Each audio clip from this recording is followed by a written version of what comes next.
Hi, everyone. Today, we are going to talk about the idea of levels of proof. So in the last lecture, we talked about the levels of courts that exist. Now we have to talk about levels of proof. These are really, really important because everything that police officer or people within the criminal justice system do are governed by these levels of proof.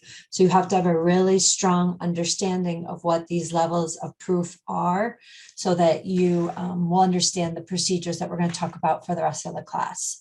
So I'm going to share my PowerPoint with you. Hopefully you can see it, and it is says levels of proof. So what we're going to do is we're going to talk about this concept of levels of proof. And so I just have this little quote that says levels of proof show us where to concentrate our doubts. So we need to figure out what needs to be proven, and then we have to figure out how to do that so that we within the criminal justice system are able to constitutionally carry out the processes that we need to carry out. So my first question to you is, in the criminal justice system, how do we determine if someone is in fact guilty? Okay, so we want to know if somebody's guilty. How do we figure that out? So think about that for a minute. We know that if somebody's convicted of a crime, they go to trial. And if we think they're guilty, then they get punished and receive a punishment. How do we make that determination that they are in fact guilty? Well, basically what we use is evidence. We have to be able to point to specific facts, specific circumstances that allow us to demonstrate that the person is actually guilty of the crime that we're accusing them of. So that's what we need to talk about, that concept of what are the facts, what are the circumstances that we're going to look at. So when you're talking about proof, one of the things we want to think about is the idea of burden of proof. So burden of proof is the idea who has to actually present those facts and circumstances to demonstrate what they want. Okay, so if we're proving somebody guilty beyond a reasonable doubt, who has the burden to actually present those facts and circumstances? So how I think of it is I think of who is the one that has to sling the bag of evidence and carry it into the courtroom. Okay, who has the burden to carry that bag into the courtroom? So burden of proof is actually decided by the obligation of one party to provide sufficient evidence to support their position. Okay, so I carry the burden means I have to carry that evidence in to support my position. I'm the one that has to support my position and convince other people of my position. That means I carry the burden of proof. Okay, so then what we have to decide is which player in the criminal justice system is carrying that bag of evidence, that burden into the courtroom. So there is this quote. It says, the necessity of proof always lies with the person who lays the charges. Okay, so the person who is actually making the charges is the one that has to sling that bag of evidence over, carry it into the courtroom to prove what they want to be proven. Okay, so let's think about in a criminal case. We want to prove somebody guilty. Who is the party that has the obligation to present the evidence, the facts and circumstances to the jury to convince the jury that this person actually committed a crime?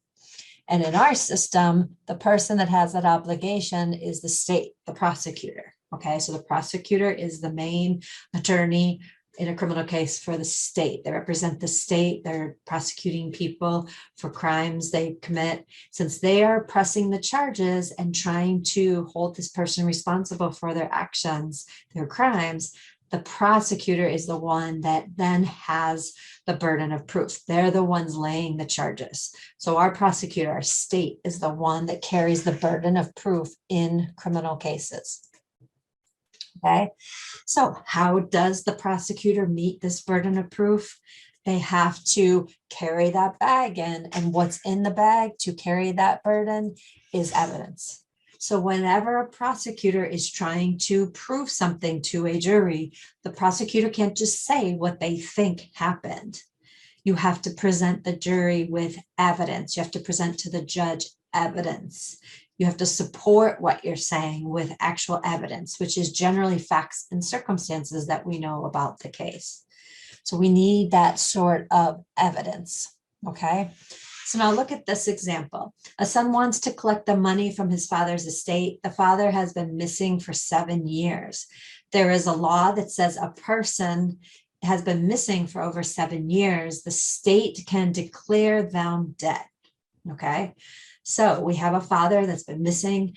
The sons at this point want to declare the father dead so that they can collect the insurance, they can collect any estates that he has. So we have to think, who is making the claim? Okay, so think about that. In this situation, who is making the claim that the father is dead? And that would be the sons, right? Since the sons are the ones making the claim, the sons are the ones that carry the burden of proof. So the sons carry the bag of evidence in to show that they haven't heard from the father in 7 years. Okay, so you have to think about what kind of evidence they have to present. So they have to present evidence that shows that there has been no contact with the father for 7 years, that the father isn't contacting anybody. So think about what kind of evidence you would need. Maybe bank records that nothing has been touched in the bank accounts for a certain amount of time. Credit card records, no credit cards have been used, no sightings. Okay, their belongings are still where they were, their car, their house. So those are the things that you would present, you put in your bag to carry into the judge to prove the fact that you are claiming that your father is dead, has not been heard from for 7 years.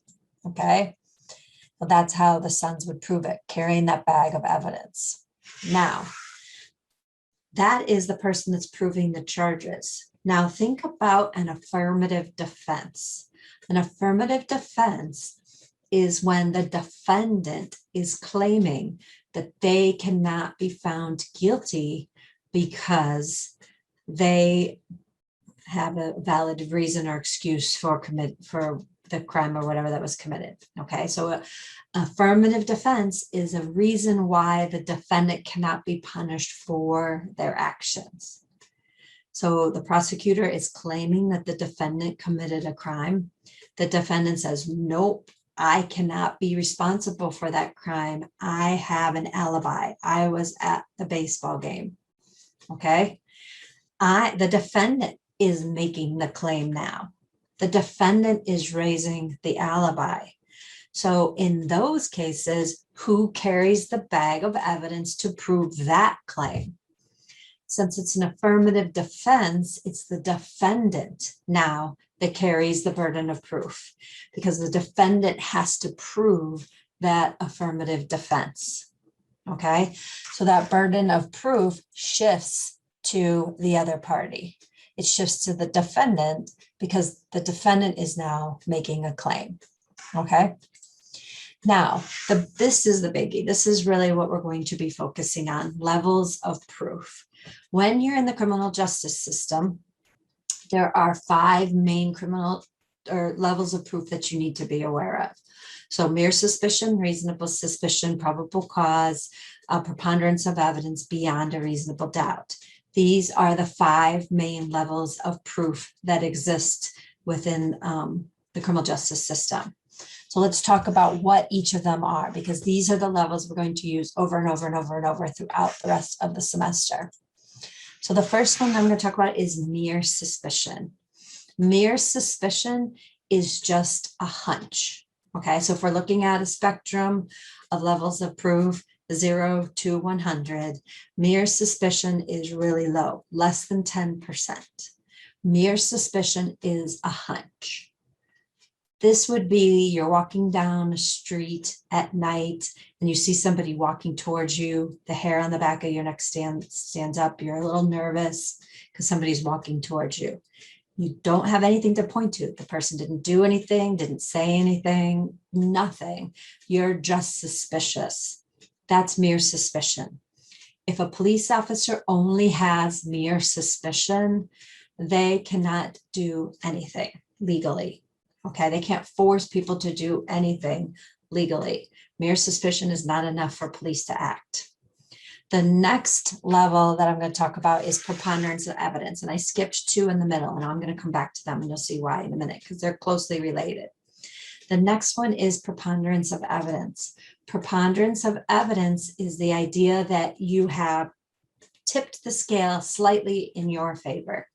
So if you think of a perfectly balanced scale, 50-50, preponderance of the evidence is 51. You just tipped it a tiny bit in your favor. This is for civil cases. So if you sue somebody civilly, you only have to prove preponderance of evidence. You only have to show that you tipped it slightly in your favor. So civil cases, preponderance of evidence, 51%, slightly tipped. Okay. The next one that we're going to talk about is beyond a reasonable doubt. Beyond a reasonable doubt is the one that you use to prove somebody guilty at trial. Okay. So it doesn't say beyond all doubt. It's just beyond a reasonable doubt. So what you've done is you've presented enough evidence to convince the jury, a rational jury, that this has occurred. So if you're doing percentages, we said mere suspicion, 10% or less. Preponderance of evidence, 51. Okay. Beyond a reasonable doubt, 98%. So the person's pretty certain that this occurred, 98%. It's not all doubt, but any doubts over significant factors. Okay. So those are criminal cases. If you want to charge somebody criminally, you have to prove they did it beyond a reasonable doubt. So now we're going to go back to those middle 2 that I was talking about. We have one that's called reasonable suspicion. Reasonable suspicion is the idea that there are some facts and circumstances that you can point to that make you believe that a crime is about to be committed, is being committed, or was committed. Okay, so you need to know that definition. Evidence or facts that show that it is likely that a crime was just about or going to be committed, is being committed, or was about to be committed. You don't know for sure, but you can actually point to things that make you believe that. So let's go back to my example of the person walking down the street in the dark towards you. So mere suspicion, you just see them, they didn't do anything. That's mere suspicion. Police cannot do anything. Reasonable suspicion, they seem to have something hidden. They have a long coat that they're trying to hide. It's 3 a.m. and they're walking around outside of a bank. Okay. We didn't see them commit a crime. We don't know for sure that they committed a crime, but we can point to specific factors that make us more than mere suspicion. We can actually point to things that give us reasonable suspicion. Okay. So that's reasonable suspicion. The last one is probable cause.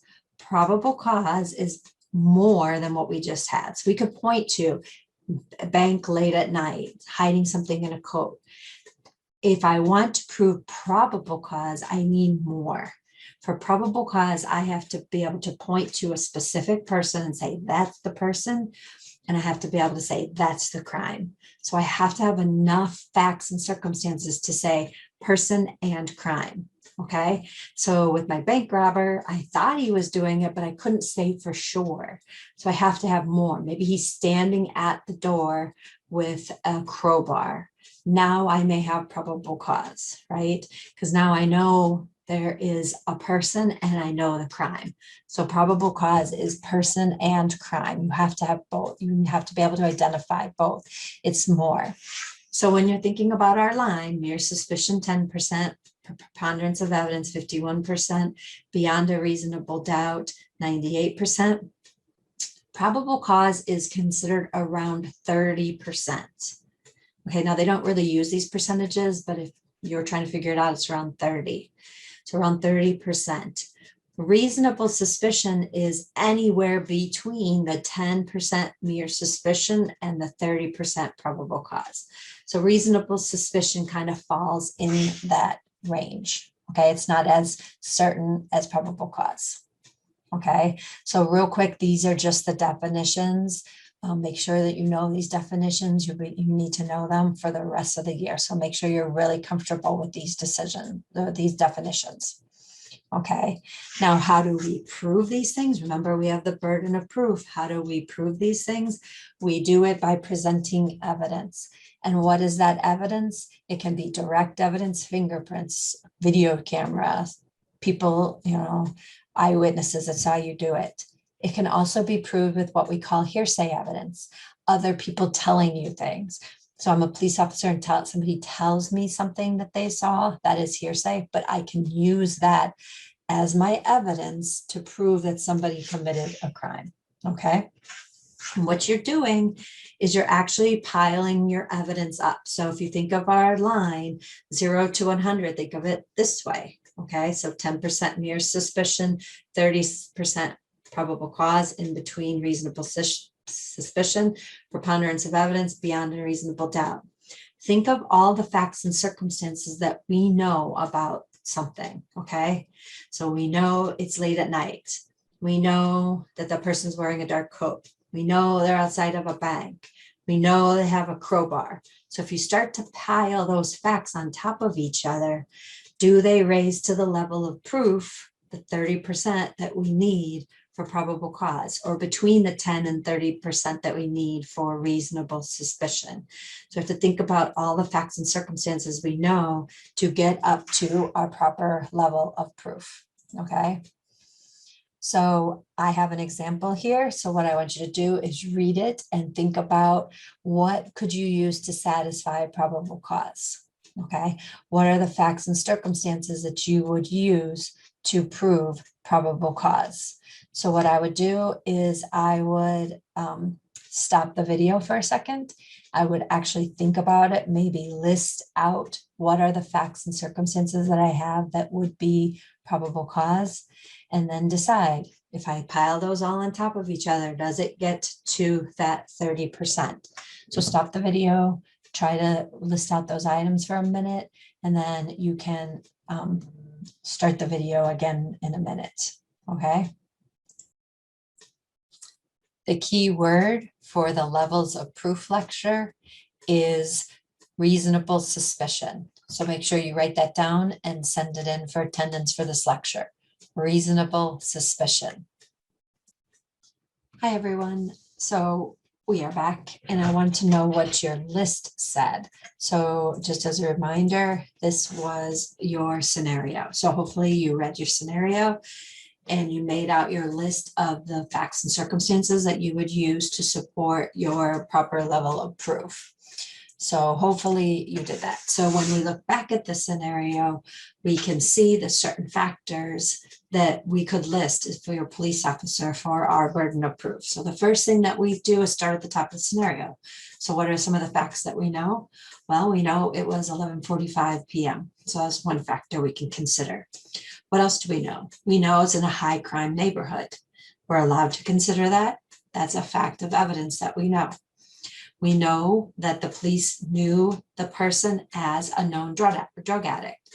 Police officers are allowed to use information that they know about individuals. They know this was a prior drug addict. They can use that information. They know that he entered a building and came out shortly after, that he wasn't in there very long. That can be a factor that they knew.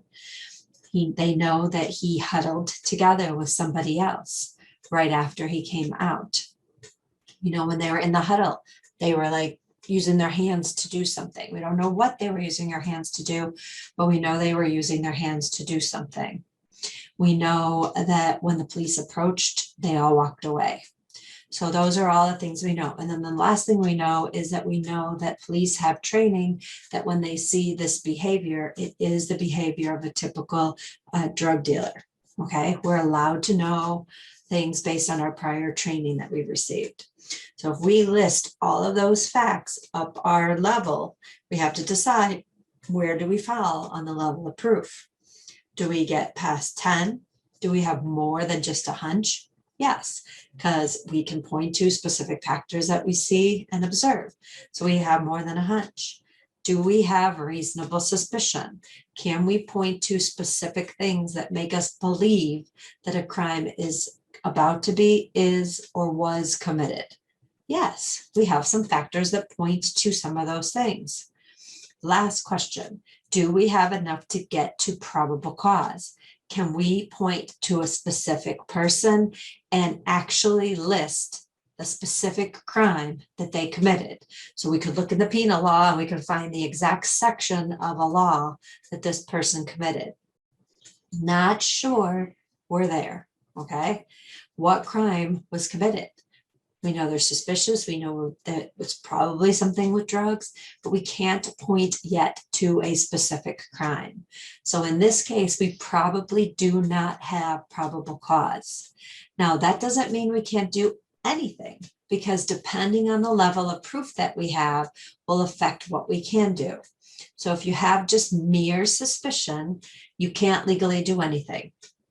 If you can get to reasonable suspicion, you are allowed as a police officer to stop somebody for a short period of time, ask them a few questions, and we are also allowed to do a quick pat down of their outer clothing to look for weapons if we have reasonable suspicion that they are armed and dangerous.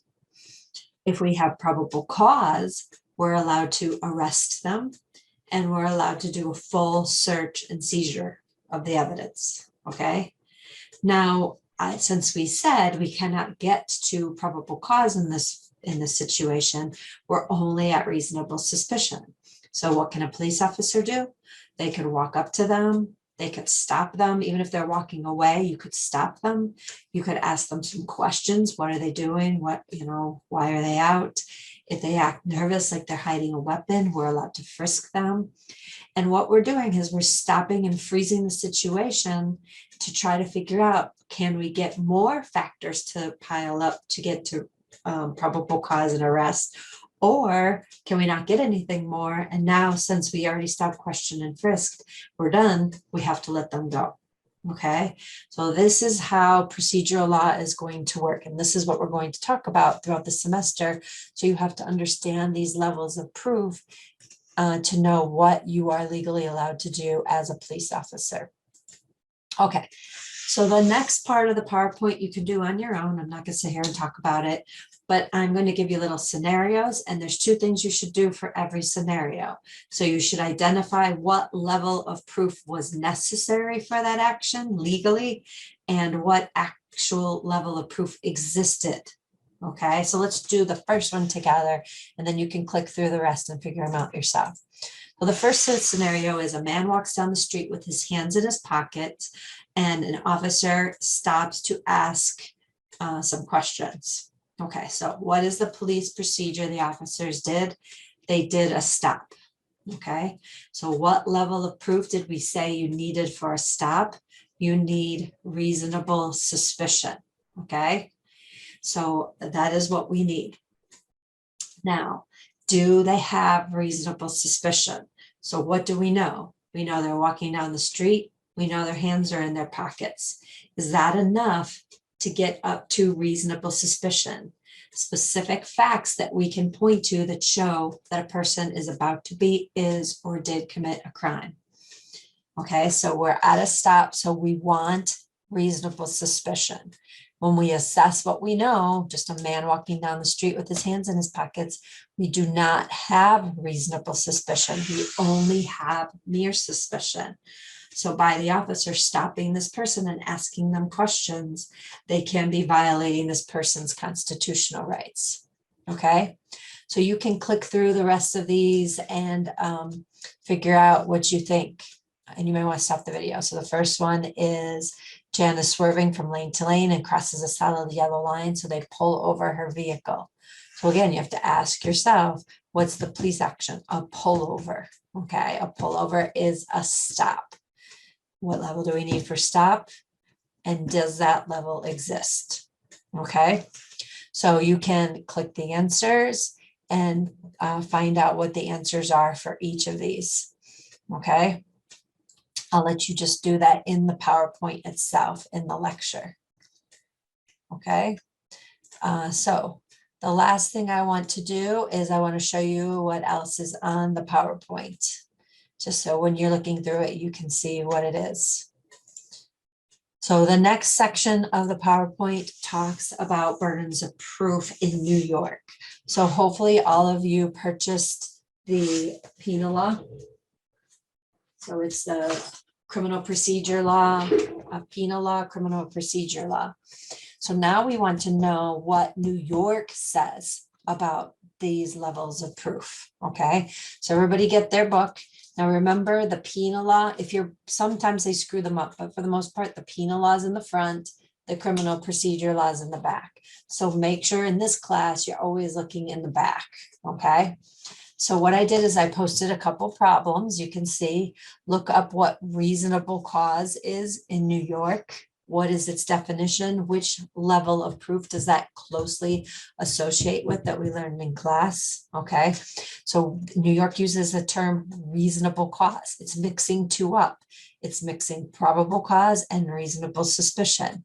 So read the definition in the criminal procedure law and see which one you think they're referring to. The next question is, when does reasonable cause exist? What does New York count as reasonable cause? What's the definition in New York? And then the last one, what standard of proof is necessary to convict, and what section did you find that in? And it's similar sections, you can keep looking. All the answers are on Blackboard, so try to figure them out yourself. And then if you can find them, and then you can check your answers in the Blackboard to see if you got it right. Okay, so do them yourself and then check out your answers to see if you found the right answers. Okay, so the last thing you want to do is this is just another activity to see if you understand. So read the scenario, list your evidence. If you were a judge, do you think that they got up to the proper level of evidence that they needed for what they're asking for? They're asking for a warrant. Now you have to decide, warrant to search or arrest requires probable cause. Do they have that? So you make the assessment. There's not really a set answer. If you want to text me or email me your answer and see if you're on the right track, that's fine. But otherwise, it's just to get you thinking and using your information. Okay, so that is the levels of proof lecture. And we will be meeting again to talk about the last section of chapter 2.